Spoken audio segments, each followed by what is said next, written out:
చేసి భార్యాభర్తలు ఇంట్లో మాట్లాడుకునేవి కూడా ఇని ప్రణీత్ రావు, ప్రభాకర్ రావు, రాధాకృష్ణారావు, వేణుగోపాలరావు, ప్రభాకర్ రావు అంతా నీ చుట్టాలను పెట్టుకొని దేశంలో ఎక్కడ లేని విధంగా దరిద్రమైన పాలన అందించి ఈరోజు నిన్న నువ్వు మాట్లాడితే నిజంగా ఎంత కోపం వస్తుందంటే ఎన్నికైన ప్రభుత్వాన్ని ఏడాదిలో పతనం అవుతుందా? అయితే నువ్వేం దోపిడితోని మా ఎమ్మెల్యేను కొనాలనుకుంటున్నావా?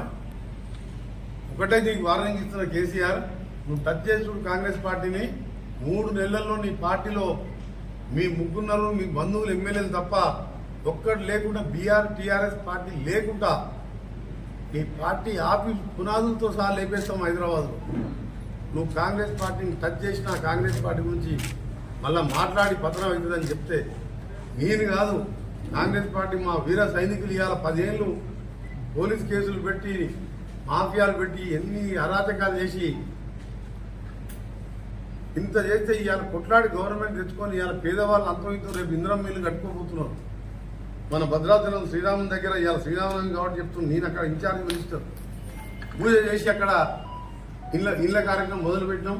ఎన్నికల కోడ్ కాగానే కాన్స్టిట్యూన్సీకి 3500 ఇల్లు ఇవ్వబోతున్నాం. ఒక్క ఇల్లన్నా కట్టినామని ముఖానికి ఒక రేషన్ కార్డు ఇచ్చినవా? ఇన్ని మంచి పనులు కార్యక్రమాలు పేదల కోసం చేసుకుంటూ ఎస్ఎల్పిసి సొరంగాన్ని ఏఎంఆర్పిని బ్రాహ్మణ వెలుగుల కోసం 3200 కోట్లతో ఫైనాన్స్ పంపించి ఇప్పుడు ఇవాళ బ్రాహ్మణ వెలుగు పనులు కూడా చురుగ్గా నడుస్తున్నాం. మీరు పోయి చూడండి.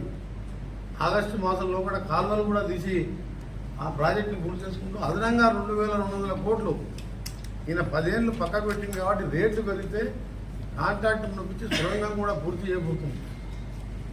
సొరంగం పూర్తి ఏమవుతుంది? డెడ్ స్టోరేజ్ ఉన్నా కానీ మన ఏఎంఆర్పి కాలంలో 24 గంటలు నీళ్లు వస్తాయి. 3 లక్షల ఎకరాలకు శాశ్వతంగా పరిష్కారం, ఫ్లోరైడ్ పరిష్కారం అవుతుంది. ఇలా అన్ని జిల్లాలో ఉన్న కార్యక్రమాలు నువ్వు చేయలేని పనులు చేస్తుంటే గవర్నమెంట్ పడేదానికి ఎంత ధైర్యం ఉన్నారే?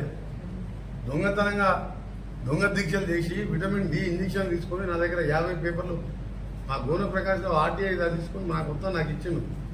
ఇంజక్షన్ తీసుకుంటే 50 ఏళ్ళు కూడా బతుకోవచ్చు. మణిపూర్లో ఒక అమ్మాయి 20 ఏళ్ళు ఏదో దీక్ష చేసింది.